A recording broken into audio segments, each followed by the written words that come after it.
jirra jirtu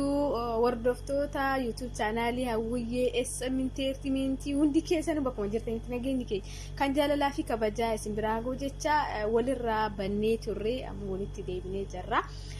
Har'a sirba artistii Keekiyyaa Badhaadhaa sirba haarawaa onne Oromoo muluu hawwate onne Oromoo muluu keessa jiru sirba haala yeroo ammaa sirba qabsoo inni nu baasee isiniif shubbisuudhaaf akkasuma Keekiyyaadhaaf YouTube channelii isaa akka jabeessitanii sirbi kun sirba Oromooti sirba diina mataa cabseedha waan ta'eef jabeessuu qabdanii amma shubbisa isaatiin itti isiniif fufaa shubbisa sirba isaa jechuudha. Barra